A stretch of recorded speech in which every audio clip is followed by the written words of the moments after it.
There's a moment that happens quietly, usually in the middle of a conversation, when you realize you're not trying to be understood.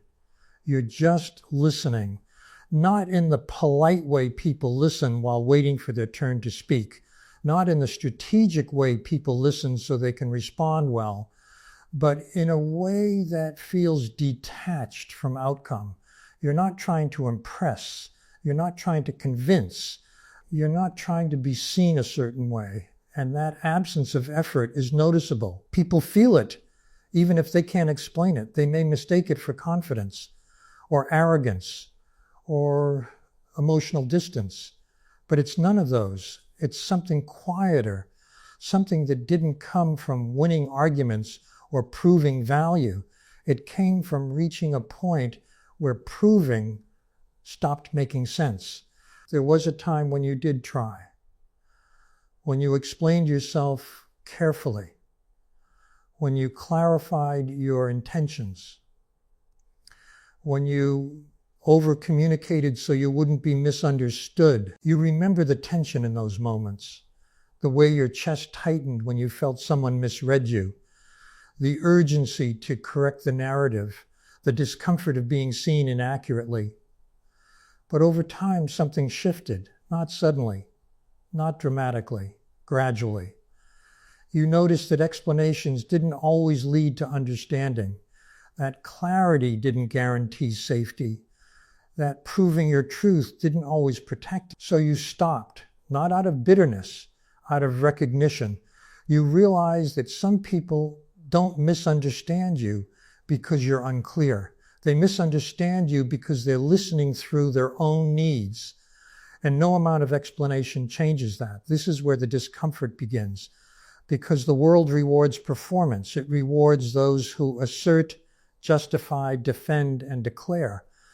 It rewards visibility. And yet here you are, increasingly uninterested in performing yourself into acceptance. You don't announce your strength. You don't highlight your resilience. You don't list what you've endured. You don't need to. Not because it didn't happen, but because carrying it already taught you something deeper than validation ever could. You've noticed how often people need to prove themselves, how much energy goes into being perceived correctly, how much effort goes into shaping identity in the eyes of others. And instead of feeling superior, you feel tired because you remember what it felt like to live there, to feel like being misunderstood was dangerous, to believe that being unseen meant being erased. And something inside you no longer reacts the same way. When someone doubts you, your body stays still. When someone underestimates you, you don't rush to correct them. When someone projects onto you, you don't scramble to dismantle the projection. This unnerves people because they expect defense. They expect explanation. They expect a response. And when it doesn't come, they assume confidence. But confidence is loud. This is quiet. This is grounded in something less visible. You've learned that the need to prove is rooted in instability, not weakness, instability. When your sense of self depends on external agreement, every interaction becomes a negotiation. Every misunderstanding becomes a threat. Every silence becomes a verdict. You don't live there anymore, not because you've mastered detachment, but because you've experienced something that made proving feel irrelevant. There's an internal stillness that came from surviving things that didn't care how well you explained yourself. Moments where clarity didn't save you, where truth didn't protect you, where being right didn't change the outcome. That teaches a person something no book can. It teaches you that power doesn't always look like resistance. Sometimes it looks like non-engagement. You don't correct every false assumption. You don't chase every misunderstanding. You don't defend yourself against every judgment. And the reason isn't indifference, it's discernment. You know how much energy it costs to stay emotionally activated. You know how draining it is to live in reaction. So you choose stillness.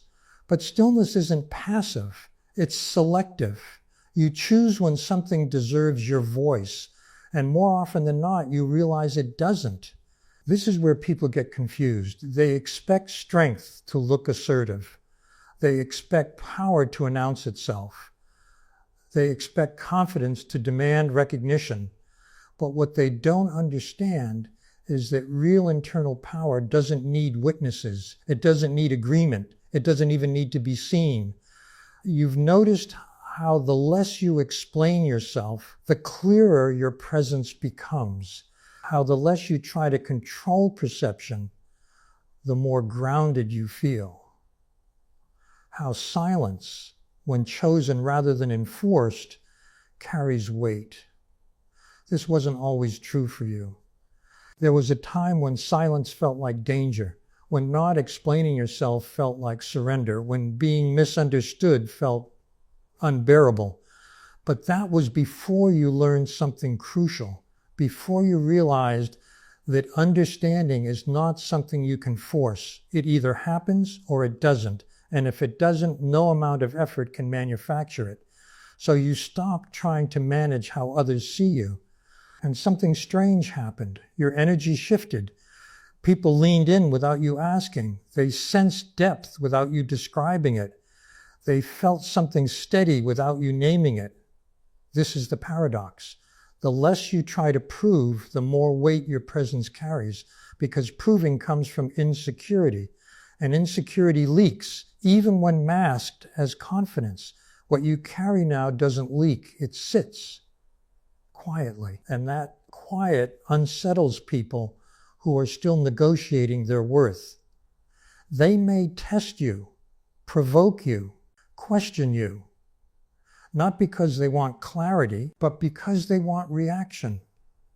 And when it doesn't come, they feel exposed, because your stillness reflects something they're not ready to face, that they are still trying to convince the world of who they are, while you've stopped asking the world for permission to exist as you are. But this didn't come from self-help. It didn't come from affirmations. It came from exhaustion, from reaching a point where explaining yourself felt more damaging than being misunderstood, from realizing that your truth doesn't require consensus. And that realization marks a psychological shift most people never make, because it requires letting go of control over perception, control over narrative, control over being liked. And letting go of control feels terrifying until you realize how much of your life was spent managing it. What you've stepped into now is not apathy. It's internal authority, authority that doesn't argue, authority that doesn't compete, authority that doesn't chase recognition. And that authority didn't appear because you decided to be powerful. It appeared because you stopped outsourcing your sense of self. But here's the part that matters most. This stillness didn't make your life easier. It made it quieter, and quiet is confronting, because without constant external validation, you're left alone with yourself. And that's where the real transformation happened, not when you stop proving, but when you realize you didn't need to. We're not at the core yet, but we're getting closer. Because the reason you don't need to prove anything is far more unsettling than confidence, and far deeper than strength. That comes next. At some point, you realize something that feels almost uncomfortable to admit. You didn't stop proving yourself because you became confident. You stopped because you learned something deeper. You learned that proving yourself keeps you emotionally available to people who have no intention of meeting you. Every explanation you gave was an invitation. Every defense was an opening. Every clarification handed someone access to your inner world. And too often, that access was mishandled, so your system adapted again, not by hardening, not by closing, by conserving. You began to notice how much emotional energy proving requires: the constant recalibration, the mental rehearsals, the subtle anxiety of wondering whether you were understood correctly. And one day, without ceremony, you realized something startling.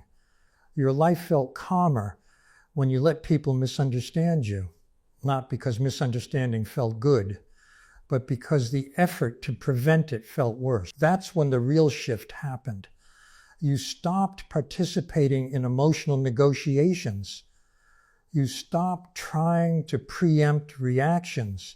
You stopped shaping yourself into something more digestible, and the world reacted. Some people pulled away, some grew uneasy, some became more critical, because when you no longer seek validation, you disrupt an unspoken contract. The contract where worth is earned through explanation, through performance, through compliance. By stepping out of that contract, you became unpredictable. And unpredictability unsettles people who rely on control. Here's the part most don't understand. Your silence is not absence. It's presence without permission seeking. When you speak now, it's not to be understood. It's to be accurate. And accuracy doesn't require consensus. This is why arguments stopped appealing to you. Not because you always agree, but because disagreement no longer threatens your identity. You don't need to win to exist. You don't need to be right to be whole. You don't need acknowledgement to remain grounded. That's not detachment. That's internal anchoring. And internal anchoring changes everything. You begin to notice how many conversations are really about hierarchy. Who knows more? Who feels more? Who is more justified? You step out of those dynamics naturally, not as rebellion, as irrelevance. Because once your sense of self is internally stabilized, comparison loses its grip. You're no longer scanning rooms to see where you stand. You're no longer adjusting yourself to be received well. You're no longer interpreting silence as rejection. And this is where the word power becomes misleading, because what you embody doesn't feel powerful. It feels neutral, still, unmoved. You don't dominate rooms. You don't demand attention. You don't assert presence. Your presence just stays, unshaken by approval or disapproval. And people feel that. They may not admire it. They may not like it, but they sense it because it exposes something in them that they are still negotiating, still proving, still chasing alignment from the outside in. Your refusal to do that becomes a mirror. And mirrors make people uncomfortable, especially when they reflect insecurities someone hasn't named yet. Here's the most unsettling truth. You didn't become this way because life treated you gently. You became this way because you learned that external validation is unreliable, that explanations can be weaponized, that being fully seen by the wrong people is more dangerous than being misunderstood by many. So you stopped offering yourself to every gaze.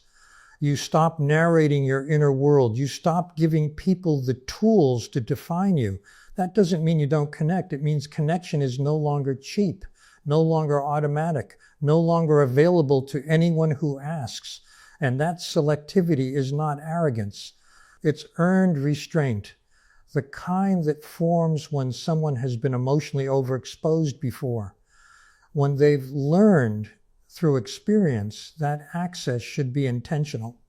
And this brings us to the core insight. The powerful empath doesn't need to prove anything because they no longer confuse visibility with safety. They no longer believe being understood by everyone is necessary for peace.